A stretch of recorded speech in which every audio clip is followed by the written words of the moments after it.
क्या आपको पता है छठ पूजा क्यों मनाया जाता है? छठ पूजा हिंदू धर्म के लोगों के द्वारा मनाया जाने वाला महापर्व है जिसे 4 दिनों लगातार मनाया जाता है। छठ पर्व, छठ पूजा, छठ, डाला छठ, छठी माई, छठ माई, षष्ठी सूर्य एवं षष्ठी के नाम से भी जाना जाता है।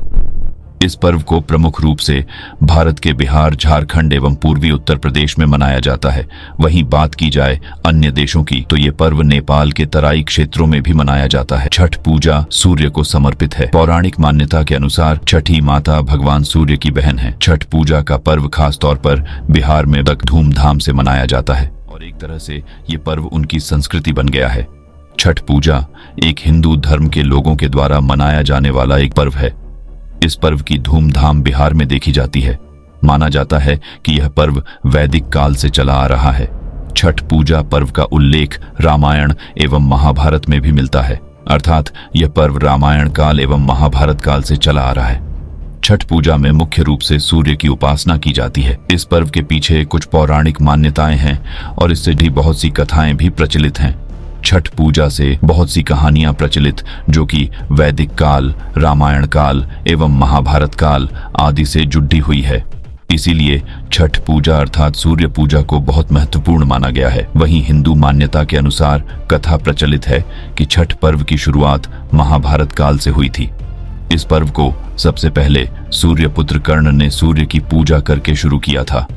कहा जाता है कि कर्ण भगवान सूर्य के परम भक्त थे और वो रोज घंटों तक पानी में खड़े होकर उन्हें अर्घ्य देते थे। सूर्य की कृपा से ही वह महान योद्धा बने। छठ पर्व के बारे में एक कथा और भी है। कहा जाता है कि जब पांडव सारा राजपाट जुए में हार गए तब द्रौपदी ने छठ व्रत रखा था। इस व्रत से उनकी मनोकामना पूरी हुई थी और पांडवों को सब कुछ वापस मिल गया था। लोक परंपरा के अनुसार सूर्यदेव और छठी मैया का संबंध भाई बहन का है, इसलिए छठ के मौके पर सूर्य की आराधना फलदायी मानी गई। इतना ही नहीं, इन कथाओं के अलावा एक और किंवदंती भी प्रचलित है। पुराणों के अनुसार प्रियव्रत नामक एक राजा की कोई संतान नहीं थी। इसके लिए उसने हर जतन कर डाले लेकिन कोई फायदा नहीं हुआ। तब उस राजा को संतान प्राप्ति के लिए महर्षि कश्यप ने उसे पुत्रयेष्टि यज्ञ करने का परामर्श दिया। यज्ञ के बाद महारानी ने एक पुत्र को जन्म दिया, लेकिन वह मरा पैदा हुआ।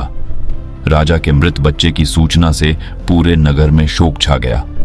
कहा जाता है कि जब राजा मृत बच्चे को दफनाने की तैयारी कर रहे थे तभी आसमान से एक ज्योतिर्मय विमान धरती पर उतरा। इसमें बैठी देवी ने कहा, मैं षष्ठी देवी और विश्व के समस्त बालकों की रक्षिका हूं। इतना कहकर देवी ने शिशु के मृत शरीर को स्पर्श किया, जिससे वह जीवित हो उठा। इसके बाद से ही राजा ने अपने राज्य में यह त्योहार मनाने की घोषणा कर दी।